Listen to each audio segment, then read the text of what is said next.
I want to welcome everybody to the Follow Brand Podcast. This is Grant McGaugh, and I get to come back to the great state of Florida.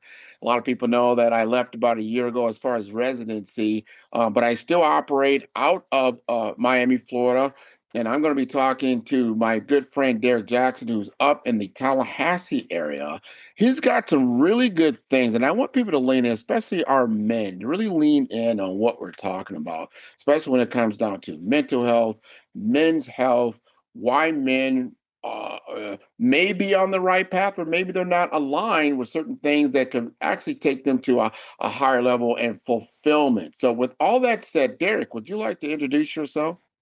Absolutely. Thanks, Grant, for the opportunity and the platform here. And hello to all those who are listening. As mentioned, my name is Derek Jackson. I work for Automated Health Systems. I've been in the healthcare industry now for well over 30 years. My background, I have a bachelor's in health service administration from Barry University and a master's from Bethune-Cookman University, a master's in organizational leadership. But why I'm on the show today, more than just a healthcare background, and I'll certainly answer those questions for you, Grant, in terms of what I do and how we operate there. But I wrote a book back in March that I got published. The title of the book is Men Dying Garden Moments, and I'll provide you, Grant, with more on that, some bio and some background about the book. The book is available on Amazon. It is also available on Barnes and Nobles, and it is in Kindle, paperback, and hardback cover for you to go out and purchase. But the reason why I wrote the book, and we'll get into more questions about it, but I've been married 30 years, and I saw a lot of relationships, men and conversations I've had with men over those 30 years were marriages that started with us, dissolved or ended, and others that are prospering. But I've always been one of those individuals that friends would come to and talk to about what's going on in their lives, their marriages, their families, and what have you. And over the years, I would take notes, jot down various things. And over time, I said, this requires deeper messaging. And so I took all of that history, my own related history, friends related history, and said, you know what, I'm going to write a book. And I've always found that the writing of the book and the stories that I interacted with brought me back to a specific term of what I call garden moments. And garden moments, like leadership, are about decisions we make that are so critical to how we live our lives, that it's like that of Adam in the Garden of Eden. And in that garden moment, when Adam was faced with the proposition of Eve having made a decision and his subsequent decision as a result. That's what I mean by garden moment, is not appointing blame, but appointing accountability. And the lack of accountability is what generated me writing this book. This book is speaking to men's accountability. And I deal with it in four distinct phases. And it's called Men Dying Garden Moments for a reason, because I feel, Grant, that there are four things that we are suffering from in terms of our mental health, in terms of our being able to navigate the new dichotomy, if you will, about how things are being tracked in our society. One of those things is stature. How we are and how we stand and are reviewed. There are more women in colleges and universities than men. There are more women participating in church. There's more women participating in the workforce, or where they are participating in the workforce, there's a shift where we were the breadwinner. They're now becoming the breadwinner. And those are good things, but how men are reacting to them is what requires the adjustment. So my book talks about not only the stature and how we need to navigate. It talks about our spirituality and how we've lost our sense of being anchored in whatever that faith is. And I don't tout the fact that you have to be of a particular faith to do that. I have my specific type of faith and what I believe in. But it's really about having a faith and being anchored. So spiritual challenge, stature challenge. Then we talked about earlier, about men's health. And then it's the physical aspect of what we're dealing with, not looking at how we maintain our physical health. And when I talk about physical health, most people only think about the body, but I also think about physical health being how you physically attain and manage your lifestyle, your finances, your credit score, your bank services. Those things have a physical impact and how you're managed, and thereby also impact your stature. And then ultimately, the last thing the book deals with is relationships. We are so at odds men and women. It's the bashing concept, men bashing women, women bashing men. There's this concept of us not being able to find a marriage together of minds. And so my book and what I try to address is man's accountability in it. Okay, Mhm. this is a perfect book for Father's Day. It's a perfect book for your son, for your husband. And dare I say, it's also an opportunity for women to also get some idea and eye of what it is to interact with men and how we sort of think and navigate the world. Really important book for the time. I work with a publisher out of Orlando to put this together. And I can tell you we had a great time in Orlando. Those that didn't make it, you missed an opportunity to interact, have a book signing. I'm on the road in Tampa in June. I'll be in Jacksonville, Atlanta, and doing a few things here in Tallahassee as well. So I'll pause there. I was a little long-winded in sharing my message there, Grant, No, but no, glad you you got hear. it. I like how you jump into the deep end with everything. It's so important. I want people to remember that title, Men Dying, and then the garden moments that are Yes, so important. I look at that and I've seen, I've done my own research in certain areas, not just on the men aspect, just in life in general. I look at this as almost an identity crisis. What do I yes. mean by that? Identity crisis. Like, how do you see yourself? And then how does the world see you? What is that gap? And to your point, are we accountable for that gap or we take responsibility? Do we really want to see the man in the mirror and see where we really are at? You've said many men are showing up strong on the outside, but quietly breaking on the inside. Yes.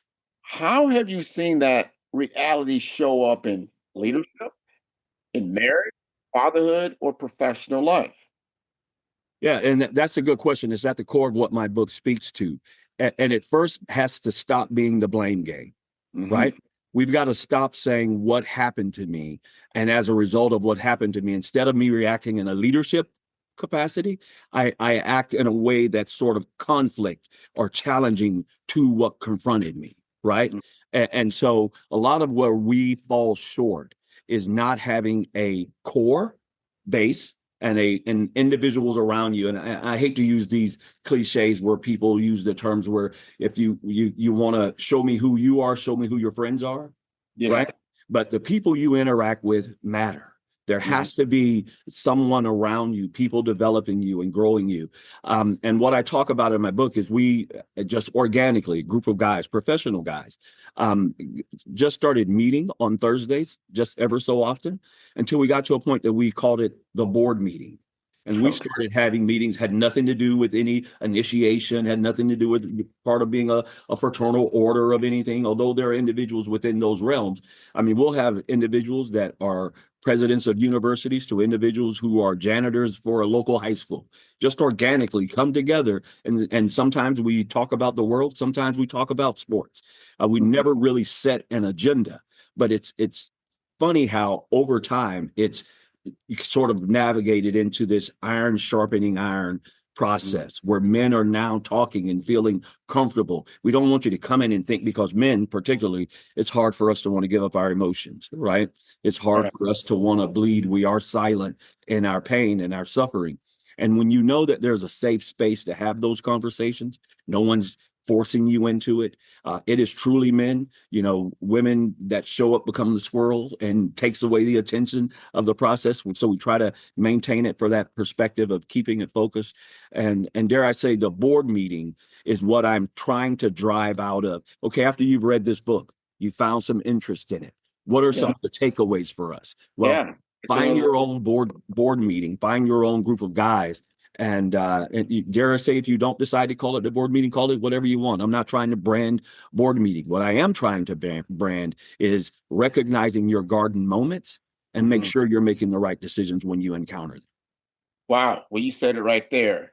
Making the right decisions. And what are you basing those decisions on? To your point about relationships, as you feeding your mind, which is more or less a small computer, right? So Yes. it's taking in the data, it's taking in information. So what kind of data and information are you allowing into yourself? And then what is that information that you're discerning as truth and what is not, and then making decisions on, right? It's very, very important. And I get into that world, that next letter in my world. I use a brave framework. I say you got to be brave to live in this world today. We talked about brand identity first, but then relationships is super, super important.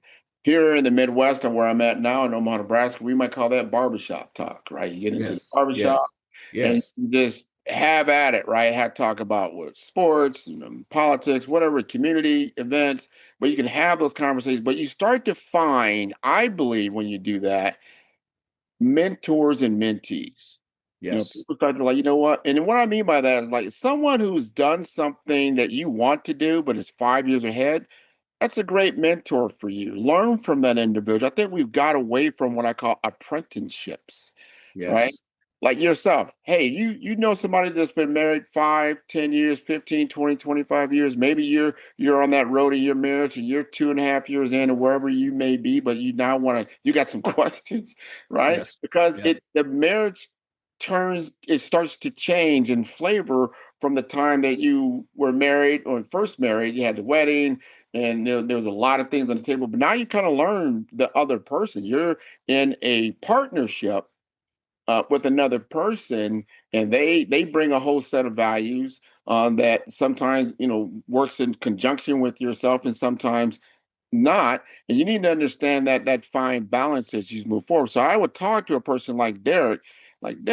I see that you're in this marriage. It looks perfect, and everybody looks perfect on the outside. It looks great, but they don't know. Like, open up the hood, and you're like, "Whoa! I didn't know you had to go through all this to get this thing down the road." yeah, Especially if yeah, you've been traveling a long way, like 10, 20, 30 years. So the relationships that you can form to help you on your journey, I think, is so important. Your book, I believe, helps people to do that when they're starting to say, hey, that phrase guarding moments, I think is very powerful.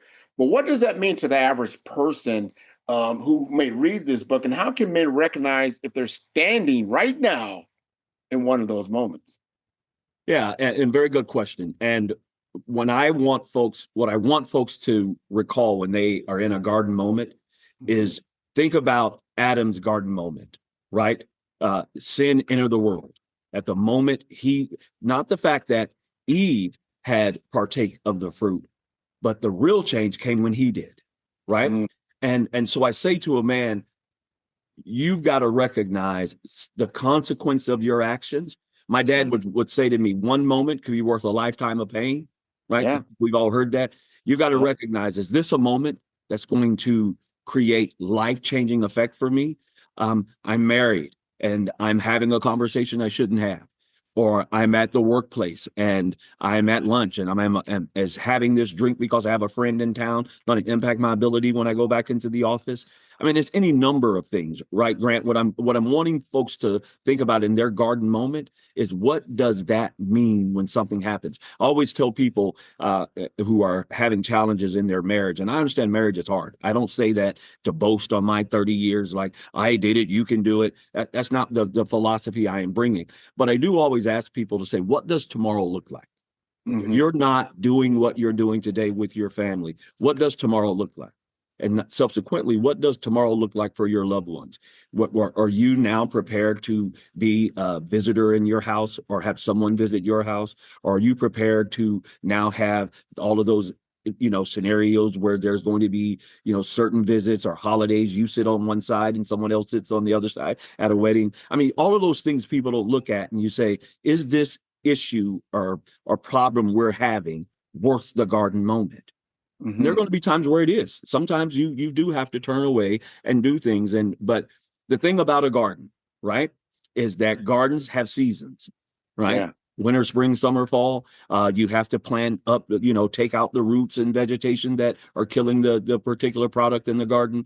So Hmm. you've always want to till it. The garden's always going to have problems. It's never going to be this perfect thing. Ask any farmer that has a beautiful crop, and then they get a snow season will come in, or a cold front, and now all of the oranges are dead. Being from Florida, I'm using that analogy, Yeah. right? Right. So you can prepare for everything, but it's how you respond to those moments.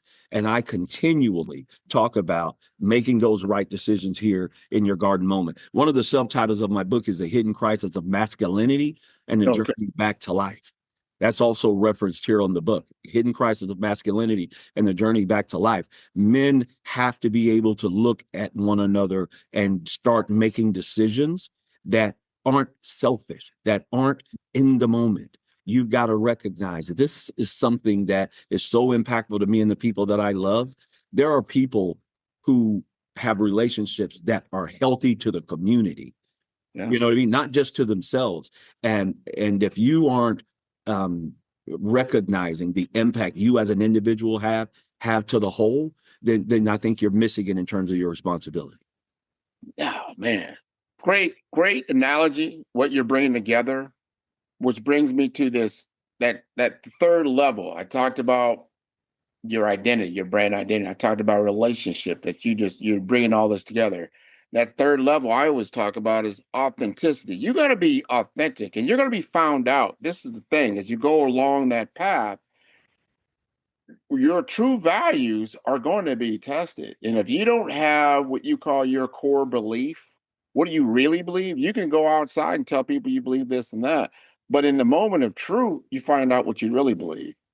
You find Absolutely. out the truth of it, right? Because your activity and your actions told what you really believed in. Uh, Yes.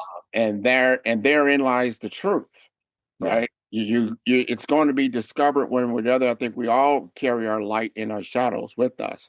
But if we don't understand our authentic self and where our strengths and weaknesses lie, that's where the test comes, right?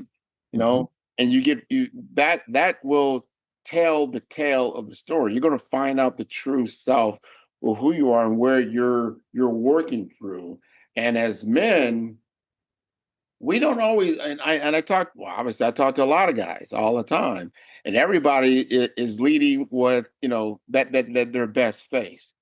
Not most of the time they're going to lead from a point of, I really didn't know about that, or I may need some help in this area because I'm about to, and we all are on some type of obstacle course. We're all facing a new challenge on the mountain.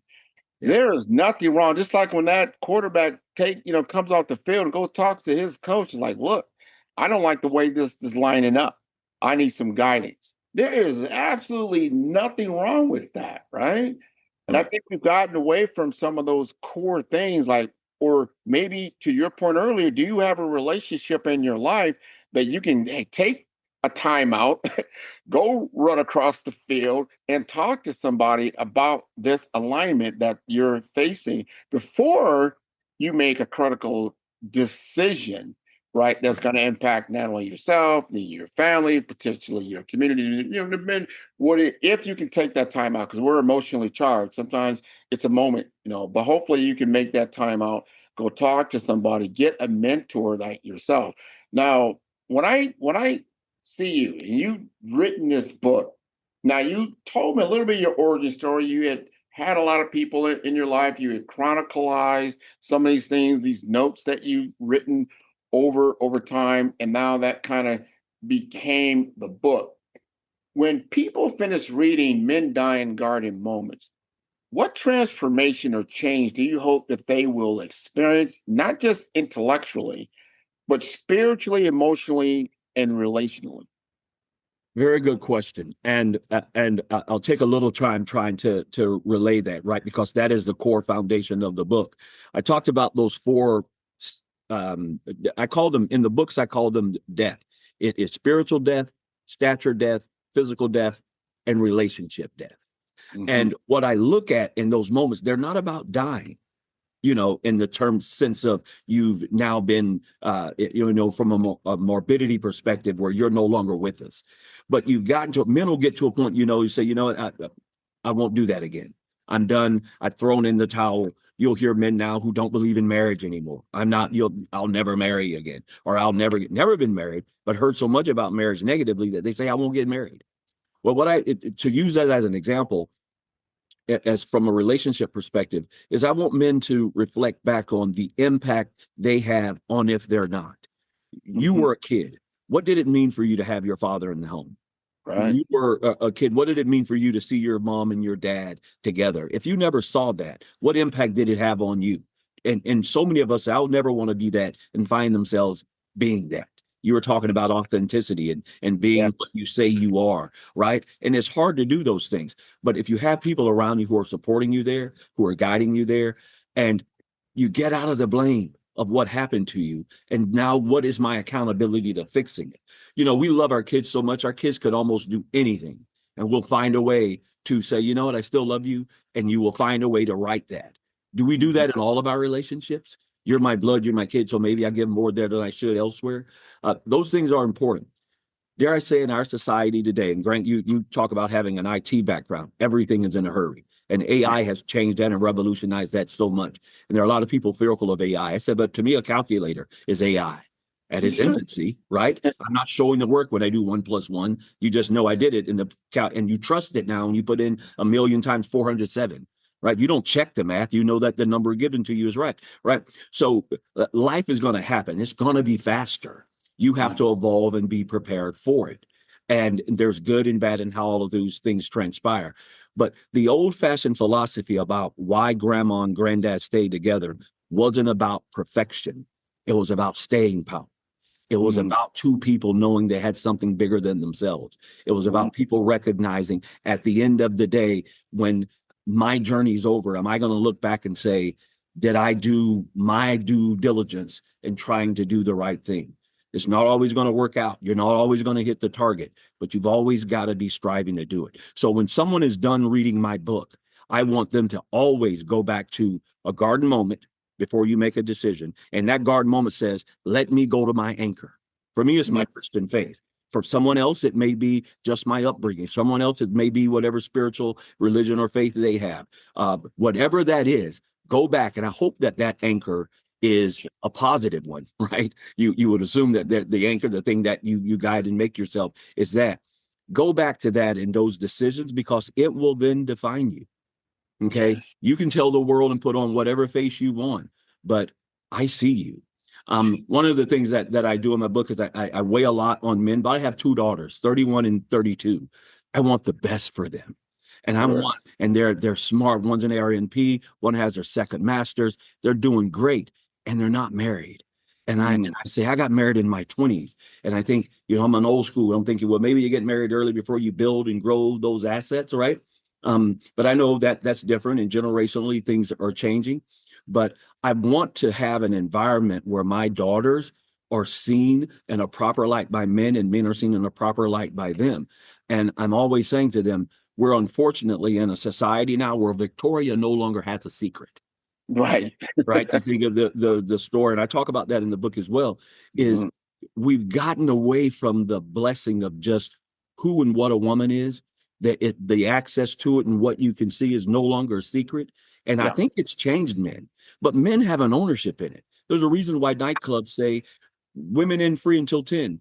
Women get free drinks because it know it attracts us, right? Right.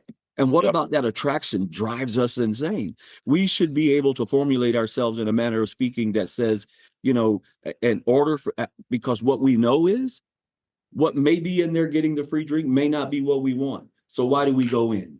Yep. Right? And Yep. men have to own that. And until we start owning that, we want to charge women to doing better when we're telling them it's okay to do that, and we're not giving an avenue for better. And I can take that vice versa on the side with the aspect of how women may see us. But the focus of my book is the attention on the man, making Mhm. sure we understand we have responsibility.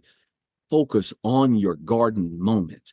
Know Mhm. that in your spiritual growth, you need an anchor. Know that in your stature growth, you need to understand. No, I may not have the degree that I wanted, or I'm striving to get that degree. You've got to be working towards better. You've got to be working towards how do you strengthen yourself. And there is nothing wrong with being where you are, but you've always got to be wanting to do better.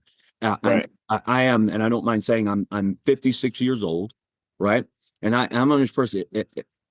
If the you were talking about, I don't know if you used the term algorithm, Grant, earlier, but it's like if you have a phone today, Yeah. and what you look at for more than a couple seconds becomes what is fed to you.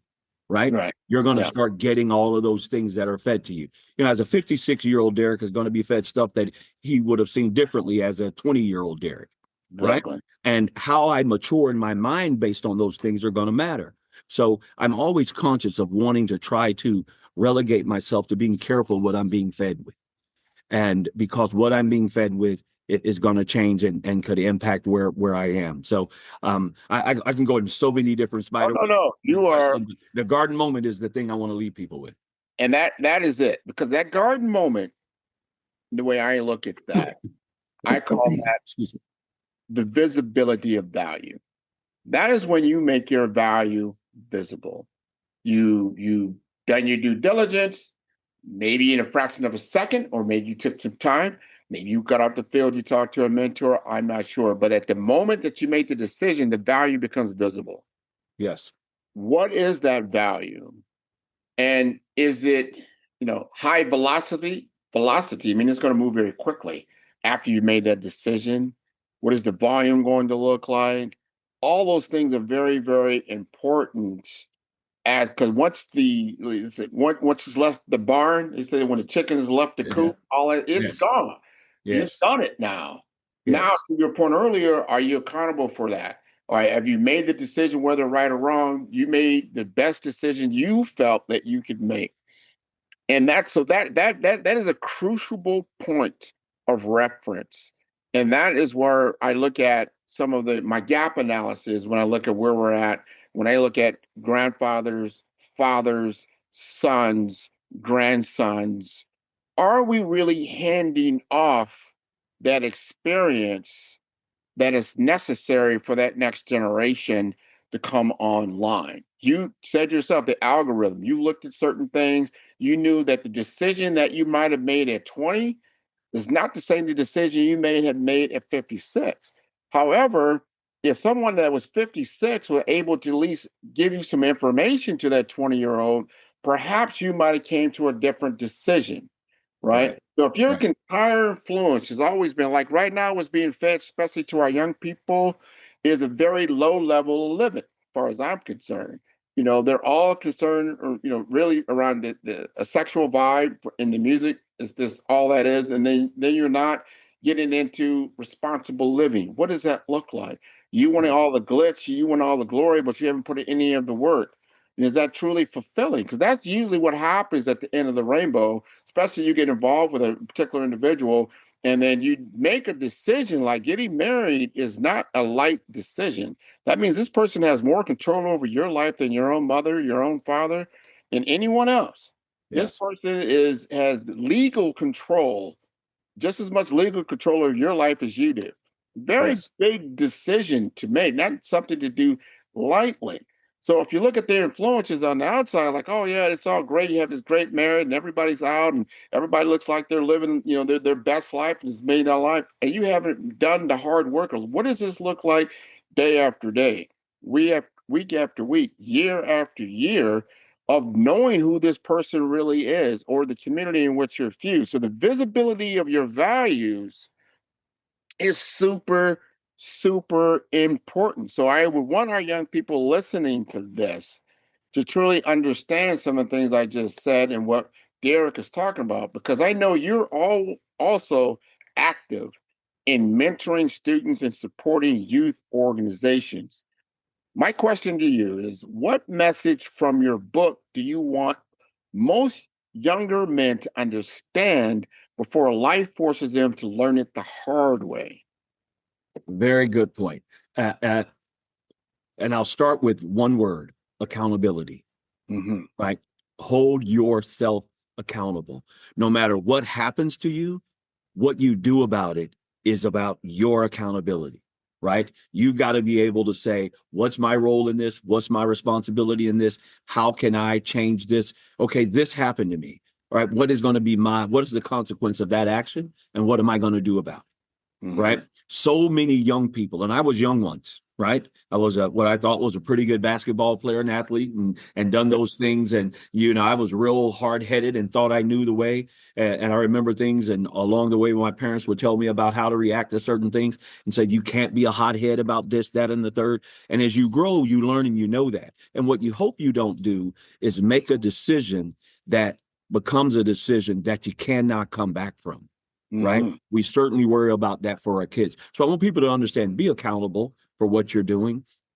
And then, while I'm talking about my book, one of my favorite books, and I try to read a lot and try to learn and get different ideas and concepts of life.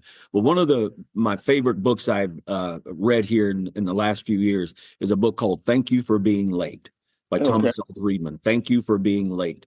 And the book centers on a man waiting for a friend for lunch, and his friend was late. And as his friend was late, he started encountering and thinking about, things in his life, and he overheard conversations. And he said, wow, that moment that allowed me to reflect changed everything about who and where I am. And that's what I mean. It goes back to accountability, but just a moment. Stop sometimes and just think and ask yourself, wait a minute, what am I doing here? Am Hmm. I doing the right thing? And so young people, it's, back when I grew up, the village raised me. Yeah. There are very few villages out there raising us today. When we were had our daughters, what I wanted to make sure I did, I wanted to say, hey, have a slumber party, have your friends come over, because we wanted to, or on our periphery, see what kind of friends our daughters were hanging with, to try Sure. to gauge, okay, where are they in the hierarchy of those friends? Who's leading this? What is this young lady? What's her family, her background? You can just sort of see without saying a word. You can sort of recognize how those relationships that influence your kids more than you are being Hmm. fostered. And you go, oh wow, that these kids are smart, and you can go, it's good. But then you'll get in those scenarios where you recognize that may not be the case, and you say, you know what, if my son or daughter is going to be a friend here, I'm going to help that kid, because helping that kid is helping my son, helping my daughter. Right. So we've got to find ways to get our young people in better avenues and better representation. And also, because of the accountability of us as men, you were with a young lady. You may not have planned to be with her. Maybe you felt trapped. Maybe you didn't. You got lost in the emotion, and you birthed a child with that young lady, and you now are deciding if you're going to be with her or not. And then you ultimately decide you're not. Well, so many women right now are raising single men. Okay. Hmm. And dare I say, even single women. The absence of that triggers and impacts how those two individuals, yes, single parent kids can go be successful. I talk about it in my book. President Barack Obama, a single Yeah. parent, did very well for themselves. There's countless numbers of stories out there, but there are also stories on the reverse. So Hmm. be mindful of who you're interacting with, how you make decisions, make sure you are accountable, and stay focused. Read, uh, get a mentor, um, get educated. Education doesn't always have to come academically. There are social skills. Then we were coming up where shop, learning how to repair a vehicle, learning how to become a plumber, an electrician. There's so many different things that we can do that's beyond sports, athletics, and music.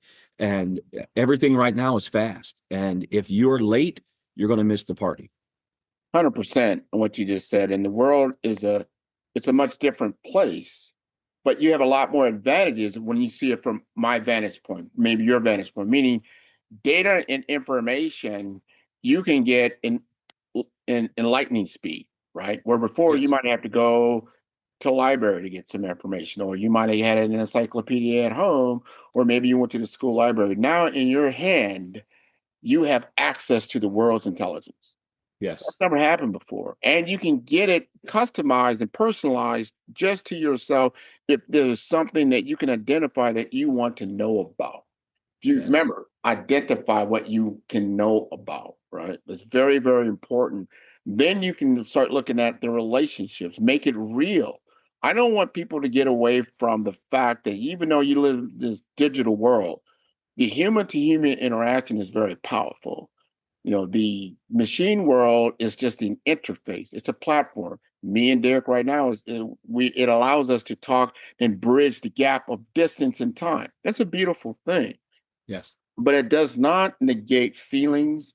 It does not negate the facts that we're sharing here, and the fun that we're also having is very, very important. That gets to my last page, which is the execution. How do you execute on these things that we've just talked about? We know that men are taught to perform, they're taught to provide, they're taught to protect, but not always to process. It's very important. I know that you hold a master's degree in organizational leadership, and you've led very complex teams and systems. When it comes to these things, how are you applying what you know as a man to define what you call authentic leadership today compared to how you were maybe when you were younger in your career? How would you answer that question? Yeah, a very good question. Yeah, there's this old adage: "It's not what you say, it's what you do." Mm-hmm. Right? So we can say, tell, and give people information all day long. I call it you lose your religion in the parking lot. You had a great service in church. Pastor had you all energized and ready, and you lost it before you got to the parking lot because it's not anything you're doing anything with. The Mm-hmm. doing part comes from assigning someone to you to hold you accountable. I, Good. I have a personal trainer. Yeah, because I grew up as an athlete that I always had to have a coach yelling at me. Mm-hmm. Grant, I'm going to give you the reality. I won't do a push-up right now on my own. If I get Okay. up in the morning, I yawn and take a shower and it's time for me to do a push-up, I won't do it. But the minute, and I won't do it if I go to a gym where I paid a membership to. I had to get an actual personal trainer. I had Mm-hmm. someone when I walked into the gym, no one's in there with me and him. He looks me in the eye. Let's go. Right? You got to have someone to hold you accountable. There Find you you go. a friend, find you an individual. If your spouse, is it your best buddy? But you find someone to hold you accountable. This is what we said we were going to accomplish this week. They don't have to be large goals, right? But find someone to hold you accountable. Now, on my website, mendying.com, I have an opportunity where folks can reach out to me and communicate with me, and I can get into more of the detailed specifics of that and help point you to how you find those mentors and people to shine with you in that way. But in this audience, in the window that Grant, you're affording me to talk to people, is get someone to hold you accountable. Find that someone who's going to say, did you do this today? Did you Mm-hmm. do that yesterday? Hold you accountable. Set a goal, because I can guarantee you, if you don't set a goal, then you're gonna meet a goal. It's just not going to be the one you want. I There have you a goal in my finances. I have a goal in my marriage. I have a goal in how I raise my family. And although I may not attain all of those goals at every turn because life happens, I have a target, and it's important to have one. and you got to get back on track. See, if you Yeah. have a goal and you know you have a code, I call it maybe it's your code of ethics, what you do, then you can get back on track. Even though life is going to be lifing, as they say, it'll Yeah. throw you for some loops. But after the storm, guess what? You should still be in the home. And if you got to rebuild it, you just rebuild it. But you get back on track. That's the whole thing, so you Yes. don't just get off your diet, you don't get off your workout plan if that's what it is, but hold yourself accountable and responsible and get the people in your life that can make a difference. I believe that your book will make that difference. This has been wonderful in our discussion. I want people to really lean in and take these things and be accountable. I gave you a little bit about my framework, which is the brave framework, because I think if you're brave in what you want to do, you're courageous on your journey of life. And no matter who you are, what you do, you are on a journey. Most people will say, yeah, yeah, because you feel the challenges and you're on an obstacle course. Maybe your high school teacher didn't tell you that, but guess what? You're on an obstacle course and it's on a monopoly board, and you got only 2 gallons of gas. Now you got to go get it. So that's life, right? Yes. That's kind of where it goes. But if you can talk to somebody that's been down that road, and I know, Derek, you have been, and Yes. I love how you framed this discussion. I want you to tell the audience again how they can get your book and how they can reach out to you. Very good. Thanks again, Grant, for all that you've done to help me out this afternoon. Very much appreciated. Again, the title of the book is Men Dying Garden Moments: The Crisis of Masculinity and the Journey Back to Life. My website is www.mendying.com. You can email me at info@mendying.com. There's a link when you do that that'll allow you to purchase my book as well. You can also go to Amazon and order the book. Type in the search criteria Men Dying Garden Moments, and you should be able to find me there. Kindle, hardback, paperback, soon to be on audio for you as well. And it's also available on Barnes and Noble. Awesome. I just got one last question. You've been on a lot of podcasts, you've been on a lot of stages, you talked about your book in a lot of different places. Your first time on the Follow Brand podcast. How did you like this experience? I tell you, Grant, you know, it's one-on-one. It's man looking a man in the eye, and we're having a upfront conversation, right? You challenge me to speak to what I say I know. Yeah. You ask the right questions to get me there. Really appreciated the dialogue. I'm not saying this just to add flower to your conversation. I've really appreciated it. You also gave me the opportunity when we spoke earlier to just let me feel you out. Let me see where you are. Validate me before your show validates me, right? Those things are important. So I'm glad to be a part of this. Hope to have an opportunity to do it again. And if ever I could provide that same level of support for you, I'd be more than happy to do it. Absolutely. And you're the kind of guest that makes the Follow Brand the number one podcast on FeedSpot for personal branding in the world because of you are authentic. That is Sure. where the path lies, and that you're giving authentic opportunity and truth to other people that they find value in this service that you are providing. And that is what my goal is. And I would encourage your entire audience to see all the episodes of Follow Brand at 5 Star BDM. That is the number five. That is star, STER, B for brand, D for development, M for masters.com. Again, Derek, this has been wonderful. Enjoy the rest of your day. Thank you for your time. Appreciate you. You're most welcome. You All take right. care of yourself. You too.